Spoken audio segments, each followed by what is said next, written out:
o senhor fizesse um diagnóstico, deputado, por favor, sobre o que vai ser necessário agora para essa reestruturação nessa área da habitação. Boa tarde mais uma vez. Boa tarde, Kenzo. Boa tarde, Isabela. Boa tarde a todo mundo que acompanha a gente aqui na CNN. Olha, nós estamos no grupo de transição de cidades reunindo com técnicos do atual Ministério do Desenvolvimento Regional, da Caixa Econômica Federal, e a situação é absolutamente catastrófica. A situação que o Bolsonaro deixa é de um orçamento fictício para 2023.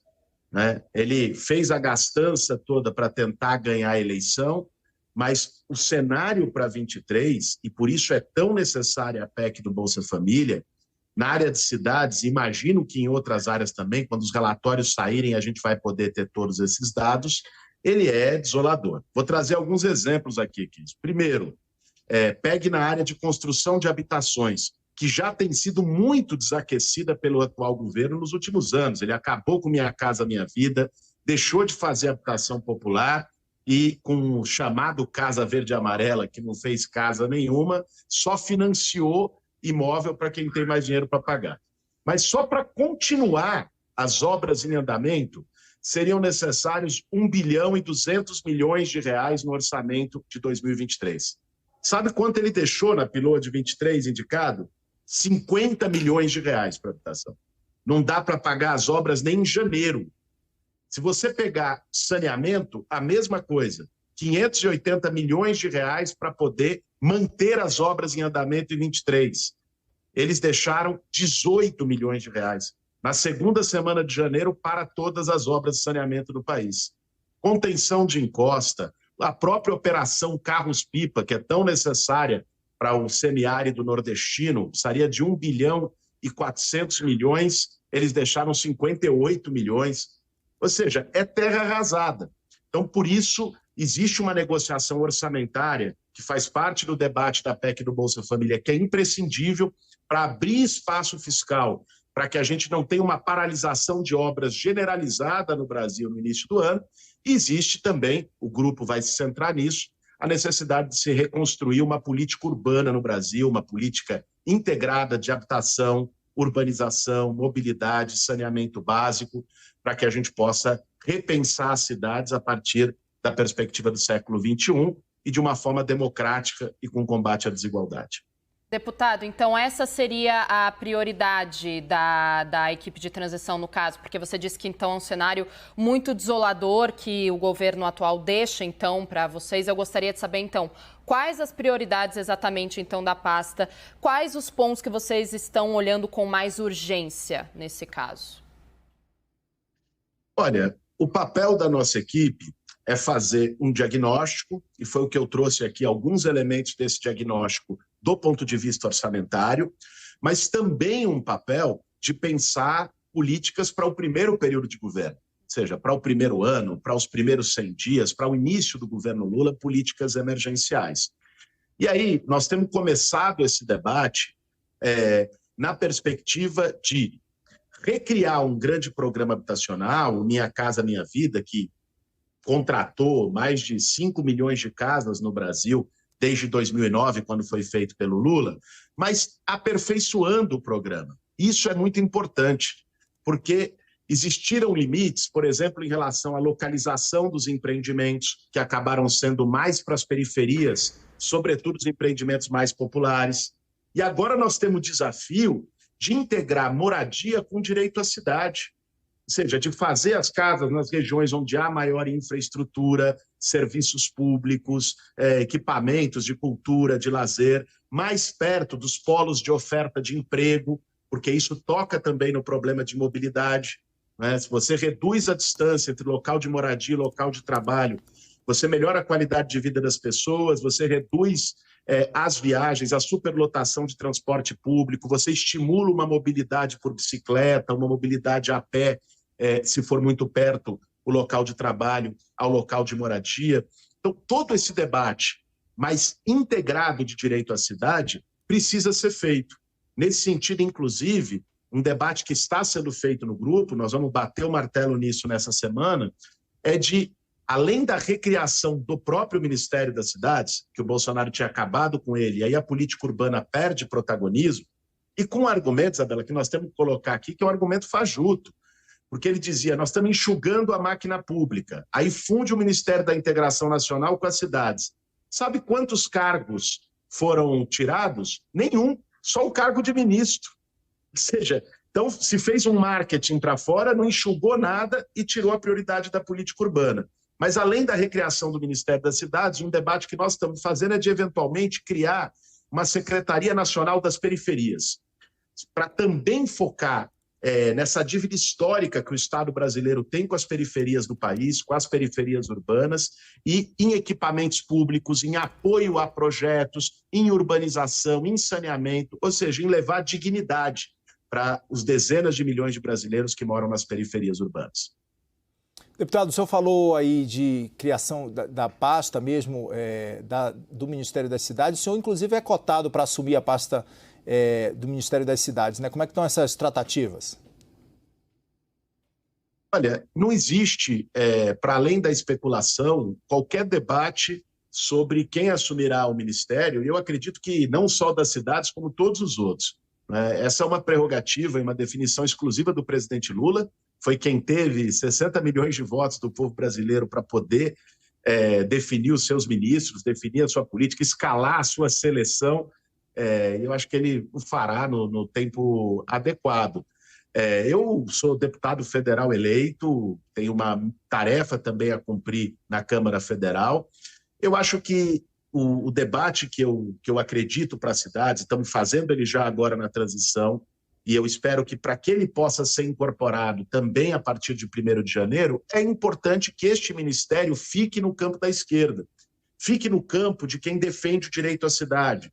Eu acho que esse entendimento é um entendimento também muito forte no próprio grupo de trabalho das cidades, é um entendimento que também vem dos movimentos sociais e existem muitos nomes qualificados para isso. Você acredita que um nome de direita não faria um trabalho tão bom no caso, deputado, é isso? Eu acredito que uma pessoa que vem de uma tradição política, que não tem como preocupação a desigualdade nas nossas cidades, que se expressa na segregação entre centro e periferia, que não tem como preocupação central e que não é capaz de sentir na pele, se indignar com milhares de brasileiros morando embaixo da ponte, né? Uma pessoa que, enfim, não vê a participação democrática, né, dos próprios setores sociais da cidade como necessária para construir essa política, teria mais dificuldade de ser coerente com essa política que o programa de governo do Lula propõe, que foi eleita e aprovada pelo povo brasileiro no dia 30 e que nós estamos levando a cabo também na discussão da transição. Deputado, o senhor falou aqui ao longo da entrevista sobre a criação de uma secretaria, né, Secretaria Nacional das Periferias. Como essa secretaria funcionaria, de que forma que ela atenderia as periferias? A gente sabe que as periferias do Brasil enfrentam graves problemas, principalmente sobre a questão, sobre o olhar do saneamento básico, né? Esse seria um dos principais pontos que seriam atingidos por essa secretaria. Como ela funcionaria na prática isso?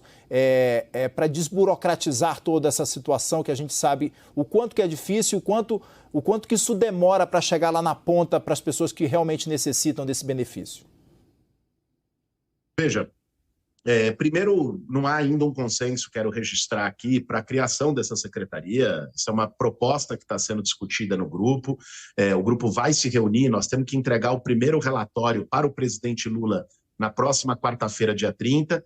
Nesse relatório tem que ter propostas de eventuais revogações de normas infralegais, ou seja, de decretos, portarias, instruções normativas que impliquem em retrocessos para a área urbana que o governo atual tomou, e também uma proposta de organograma do Ministério das Cidades. E aí é que entra esse debate sobre a secretaria. Uma ideia de uma secretaria de periferias é dar visibilidade para esses territórios, que são a concentração de muita gente, quase metade da população urbana brasileira vive em periferias praticamente, né? Para que se tenha essa reparação em termos de serviços públicos e de integração entre local de moradia e local onde há equipamentos de infraestrutura que nós não tivemos até aqui. Qual é o problema? As periferias se expandiram ao longo do desenvolvimento urbano, mas elas viraram quase como cidades dormitório. Nas periferias há uma concentração de gente, muitas vezes morando de forma inadequada, muitas vezes sem saneamento básico adequado, sem infraestrutura urbana, com serviços precários, até mesmo de coleta de lixo, de iluminação pública, sem falar nos equipamentos de saúde, educação, cultura, esporte e tudo mais. E nós precisamos levar o Estado, através das políticas públicas, para a periferia. Eu acho que essa secretaria deveria ter esse foco. Em relação ao saneamento básico, que também é um drama do país, ele sempre teve no Ministério das Cidades uma secretaria própria.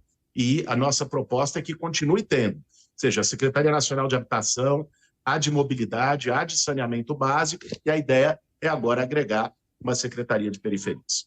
Deputado, vamos falar um pouquinho de futebol, mas também de política, porque eu sei que o senhor é corintiano, assim como eu, mas vamos falar da seleção brasileira.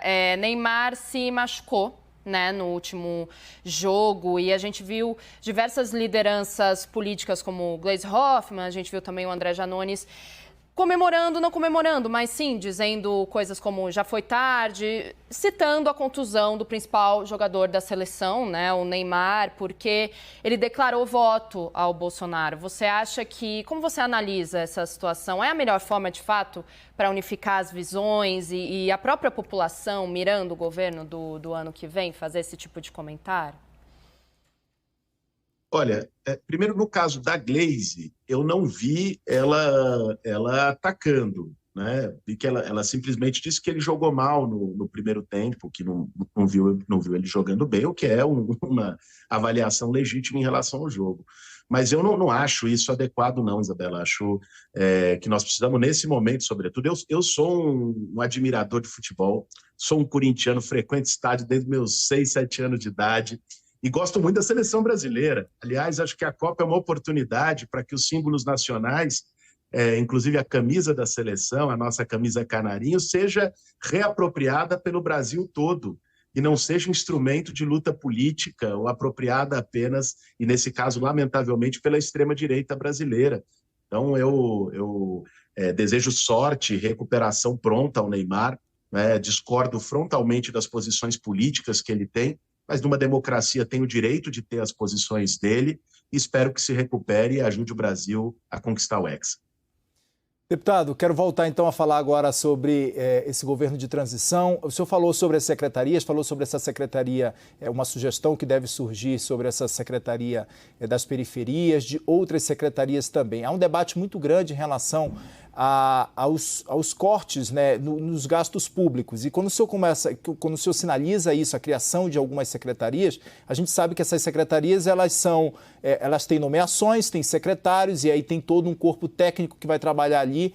Eu queria que o senhor falasse sobre esse ponto de vista, sobre os cortes de gastos no orçamento público de uma forma geral mesmo. Como é que o senhor visualiza isso diante desse governo que vai começar a partir do ano que vem, que esse é um debate muito, muito acalorado, principalmente no nosso país, né, por conta dos custos que a gente sabe que a máquina pública tem? Vamos lá, Kenzo.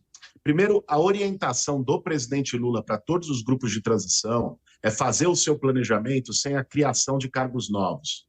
Então, para você criar uma secretaria nova, não significa que você tenha que criar cargos novos no Ministério, né? Você pode remanejar e reorganizar os cargos existentes para cumprir a finalidade de uma política que deve ser prioridade de um governo novo que foi eleito, né? Isso não tem um custo maior para a máquina pública, isso não é inchaço para a máquina pública. Agora, em relação aos gastos, eu acho que nós temos que ter muita consequência para fazer essa discussão. Eu estava falando aqui no começo da nossa entrevista sobre a situação que o Bolsonaro deixou. Se você não tem a aprovação da PEC do Bolsa Família que está sendo proposta, quem sabe o que vai acontecer? O Brasil vai virar um país de obras paradas em janeiro. Pelo menos na área das cidades, onde eu estou acompanhando os números todos, pela irresponsabilidade do atual governo, as obras todas do país, de urbanização, de saneamento, de mobilidade urbana, de habitação, vão parar. Isso significa desemprego, isso significa desperdício de dinheiro público que já foi investido nessas obras. Isso é uma insanidade. né? O Bolsonaro furou o teto em mais de 700 bilhões de reais nos últimos 3 anos. Aí, quando o Lula propõe que você tenha o Bolsa Família, que foi, aliás, aprovado, o Bolsa Família de R$600 foi aprovado por 100% dos eleitores brasileiros.